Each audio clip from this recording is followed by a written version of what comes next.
Good morning. Thank you for joining me this day. This morning we'll be in Isaiah chapter 8, verse 1 through chapter 9, verse 21.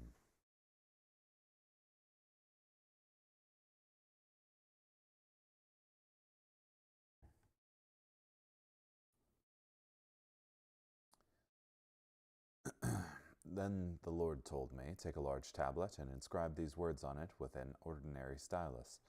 Maher Shalal Hashbaz. Then I will summon as my reliable witness Uriah the priest and Zechariah son of Berechiah. I then had sexual relations with the prophetess. She conceived and gave birth to a son. The Lord told me, Name him Maher Shalal Hashbaz. For before the child knows how to cry out, my father or my mother, the wealth of Damascus and the plunder of Samaria will be carried off by the king of Assyria." The Lord spoke to me again. "These people have rejected the gently flowing waters of Shiloh, and melt in fear over Rezin and the son of Remaliah. So look, the sovereign master is bringing up against them the turbulent and mighty waters of the Euphrates River, the king of Assyria and all his majestic power. It will reach flood stage and overflow its banks. It will spill into Judah, flooding and engulfing, as it reaches to the necks of its victims. He will spread his wings out over your entire land, O Emmanuel. You will be broken, O nations. You will be shattered. Pay attention, all you distant lands of the earth. Get ready for battle, and you will be shattered. Get ready for battle, and you will be shattered. Devise your strategy, but it will be thwarted. Issue your orders, but they will not be executed. For God is with us. Indeed, this is what the Lord told me. He took hold of me firmly and warned me not to act like these people. Do not say conspiracy every time these people say the word. Don't be afraid of what scares them. Don't be terrified. You must recognize the authority of the Lord who commands armies. He is the one you must respect. He is the one you must fear. He will become a sanctuary, but a stone that makes a person trip, and a rock that makes one stumble, to the two houses of Israel. He will become a trap and a snare to the residents of Jerusalem.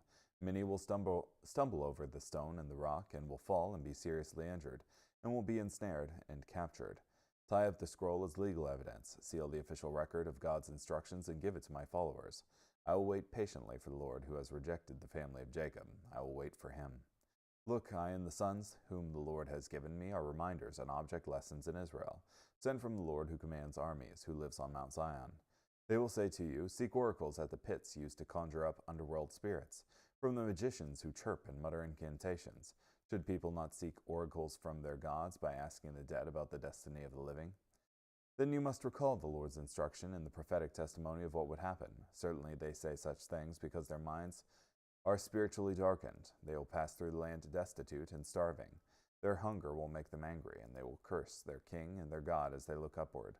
When one looks out over the land, he sees distress and darkness, gloom and anxiety, darkness and people forced from the land.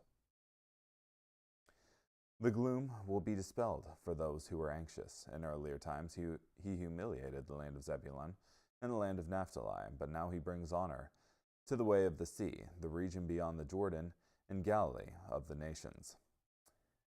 The people walking in darkness see a bright light, light shining on those who live in the land of deep darkness. You have enlarged the nation. You give them great joy. They rejoice in your presence as harvesters rejoice, as warriors celebrate when they divide up the plunder. For their oppressive yoke and the club that strikes their shoulders, the cudgel the oppressors use on them, you have shattered, as in the day of Midian's defeat. Indeed, every boot that marches and shakes the earth, and every garment dragged through blood is used as fuel for the fire. For a child has been born to us, a son has been given to us. He shoulders responsibility and is called Extraordinary Strategist, Mighty God, Everlasting Father, Prince of Peace. His dominion will be vast, and he will bring immeasurable prosperity. He will rule on David's throne and over David's kingdom, establishing it and strengthening it by promoting justice and fairness, from this time forward and forevermore. The Lord's intense devotion to his people will accomplish this. The sovereign master decreed judgment on Jacob, and it fell on Israel. All the people were aware of it, the people of Ephraim and those living in Samaria, yet with pride and an arrogant attitude they say, The bricks have fallen, but we will rebuild with chiseled stone. The sycamore fig trees have been cut down, but we will replace with cedars. Then the Lord provoked their adversaries to attack them. He stirred up their enemies, Syria from the east and the Philistines from the west. They gobbled up Israelite territory. Despite all this, his anger does not subside, and his hand is ready to strike again. The people did not return to the one who struck them. They did not seek reconciliation with the Lord who commands armies. So the Lord cut off Israel's head and tail, both the shoots and stalk, in one day. The leaders and the highly respected people are the head. The prophets who teach lies are the tail. The leaders of this nation were misleading people, and the people being led were destroyed. So the sovereign master was not pleased with their young men. He took no pity on their orphans and widows, for the whole nation was godless and did wicked things. Every mouth was speaking disgraceful words. Despite all this, his anger does not subside, and his hand is ready to strike again. For evil burned like a fire, and it consumed thorns and briars. It burned up the thickets of the forest, and they went up in smoke. Because of the anger of the Lord who commands armies, the land was scorched, and the people became fuel for the fire. People had no compassion on one another. They devoured on the right, but were still hungry. They ate on the left, but were not satisfied. People even ate the flesh of their own arm. Manasseh fought against Ephraim, and Ephraim against Manasseh. Together they fought against Judah.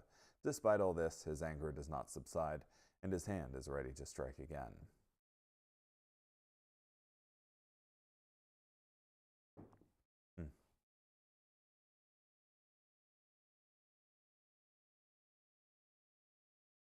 Yeah, I guess the repeated blows, as it were, are coming because they don't, they aren't changing their ways in any way, but still continuing with the same evil that initially prompted the blow.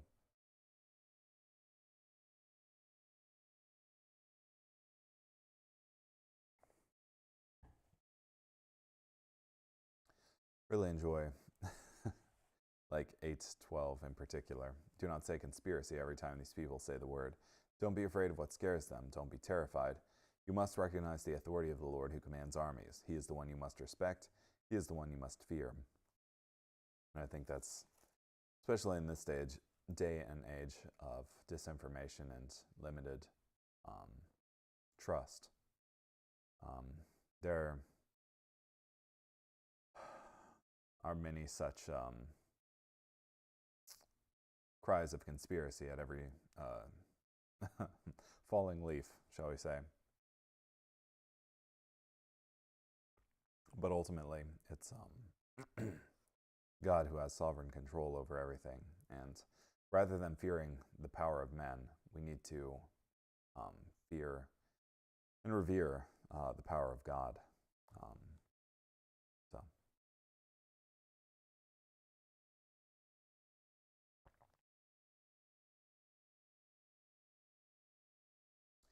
Yeah, and then you have immediately after that, he will become a sanctuary, but a stone that makes a person trip and a rock that makes one stumble. And it's later said, I think explicitly, that Jesus Christ is the cornerstone, the one that makes a person trip, or a rock that makes one stumble.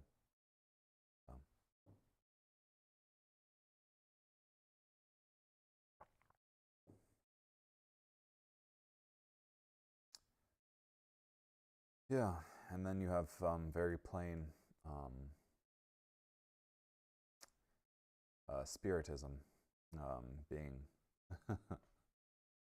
suggested as a response to this. They will say to you, seek oracles at the pits used to conjure up underworld spirits. It's just, that's the very reason that this stuff is happening to Israel at that time.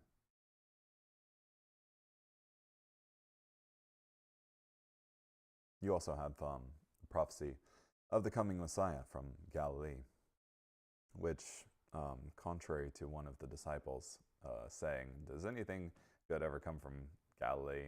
And the Pharisees saying, look for yourself, that nobody ever rises out of Galilee. But here you have it. And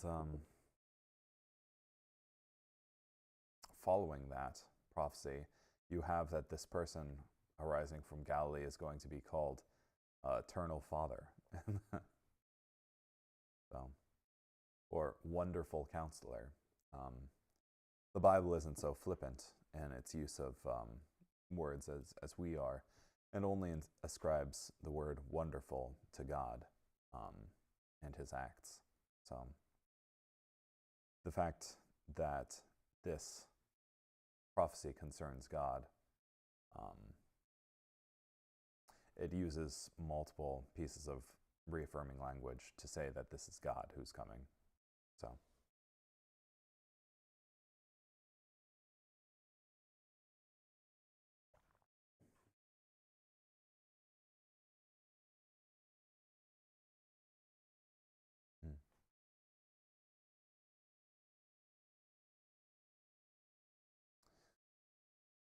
seek those who are mediums and wizards. In the present danger from Syria and Israel, and in the coming danger from Assyria, Judah will be tempted to seek guidance and comfort from those who are mediums and wizards. Isaiah exposes the foolishness of this when he says, "Should not a people seek their God? Should they seek the dead on behalf of the living?"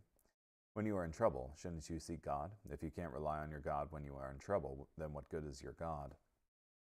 What sense does it make to seek the dead on behalf of the living? The dead are the dead, the living are the living. The living God speaks through his living word and his living people to guide us. There's no reason to seek the dead.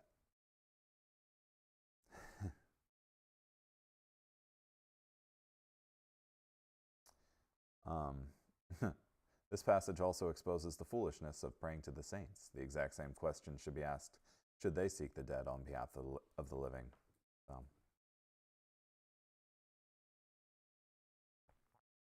Yeah, ultimately we have one intercessor between God and man, the God-man, Jesus Christ. So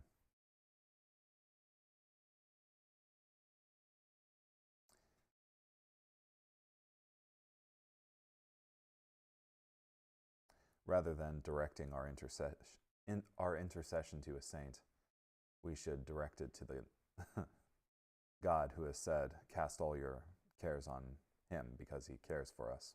So.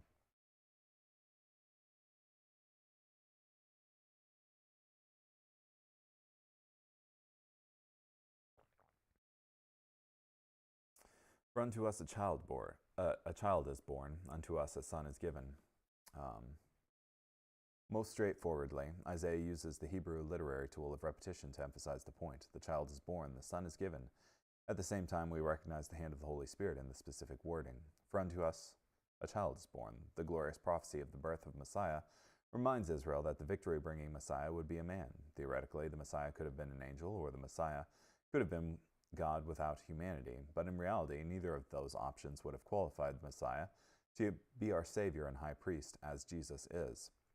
The child had to be born. Yeah, and that's definitely a stumbling block for many, to think God put on human flesh. But God is God. He's omnipotent. He can do what he wants. And what better way to minister to humans than to become one?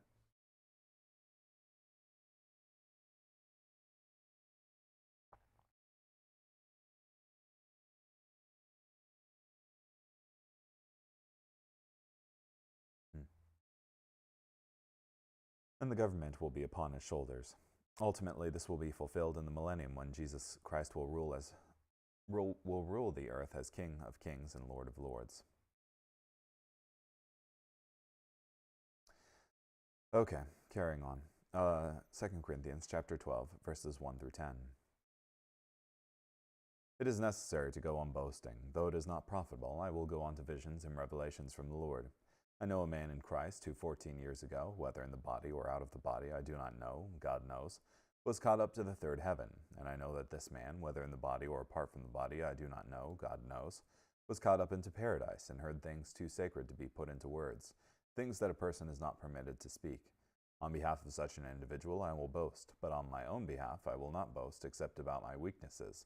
For even if I wish to boast, I will not be a fool, for I would be telling the truth. But I refrain from this, so that no one may regard me beyond what he sees in me, or what he hears from me. Even because of this extraordinary character of the revelations, Therefore, so that I would not become arrogant, a thorn in the flesh was given to me, a messenger of Satan to trouble me, so that I would not become arrogant. I asked the Lord 3 times about this, that it would depart from me. But he said to me, My grace is enough for you, for my power is made perfect in weakness. So then I will boast more gladly, most gladly, about my weaknesses, so that the power of Christ may reside in me. Therefore I am content with weaknesses, with insults, with troubles, with persecutions and difficulties for the sake of Christ. For whenever I am weak, then I am strong.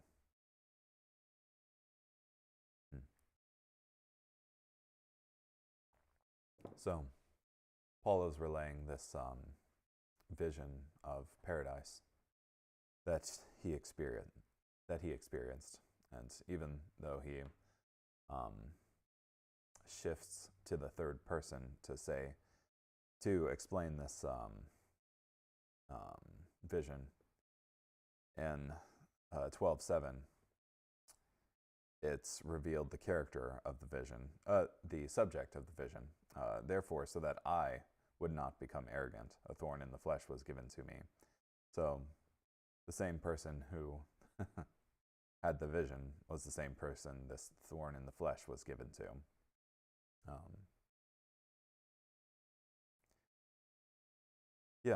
And I guess regarding this thorn in the flesh, Paul pleaded with the Lord 3 times that it would be taken from him. But what was the response? My grace is enough for you, for my power is made perfect in weakness. I know some who don't think that there's any sickness that a believer can have voluntarily, that if they just pray with true faith to the Lord, then it will be removed from them, because why would he not? But here's why he won it, because his grace is enough for you. His power is made perfect in weakness. And even the Apostle Paul, one highly regarded in the Lord's sight, was he lacking in faith when he asked the Lord to take this from him? I don't think so. So, yeah, suffering has a place in this world, because it's not just for our enjoyment that we're here on this world, but to glorify God ultimately. And C.S. Lewis compared this world to, said the purpose more aligns with a soul factory, soul forge, than than anything else, really. In that the blows reality deals to us are often strengthening the metal of our souls. So if we allow them, we can certainly crumble under blows. So, anywho, carrying on. Psalm chapter 55, verses 1 through 23. Listen, O God, to my prayer. Do not ignore my appeal for mercy. Pay attention to me and answer me. I am so upset and distressed. I am beside myself because of what the enemy says and because of how the wicked pressure me, for they hurl down trouble upon me and angrily attack me. My heart beats violently within me. The horrors of death overcome me. Fear and panic overpower me. Terror overwhelms me. I say, I wish I had wings like a dove. I would fly away and settle in a safe place. Look, I will escape to a distant place. I will stay in the wilderness. Selah. I will hurry off to a place that is safe from the strong wind and the gale. Confuse them, O Lord. Frustrate their plans, for I see violence and conflict in the city. Day and night they walk around on its walls, while wickedness and destruction are within it. Disaster is within it. Violence and deceit do not depart from its public square. Indeed, it is not an enemy who insults me, or else I could bear it. It is not one who hates me, who arrogantly taunts me, or else I could hide from him. But it is you, a man like me, my close friend, in whom I confided. We would share personal thoughts with each other in God's temple. We would walk together among the crowd. May death destroy them. May they go down alive into Sheol, for evil is in their dwelling place and in their midst. As for me, I will call out to God, and the Lord will deliver me. During the evening, morning, and noontime, I will lament and moan, and he will hear me. He will rescue me and protect me from those who attack me, even though they greatly outnumber me. God, the one who has reigned as king from long ago, will hear and humiliate them. Selah. They refuse to change and do not fear God. He attacks his friends. He breaks his solemn promises to them. His words are smooth as butter, but he harbors animosity in his heart. His words seem softer than oil, but they are really like sharp swords. Throw your burden upon the Lord, and he will sustain you. He will never allow the godly to be upended. But to you, O God, will bring them down to the deep pit. Violent and deceitful people will not live even half a normal lifespan. But as for me, I trust in you.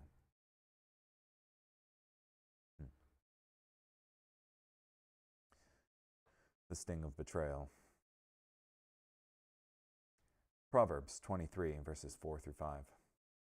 Do not wear yourself out to become rich. Be wise enough to restrain yourself.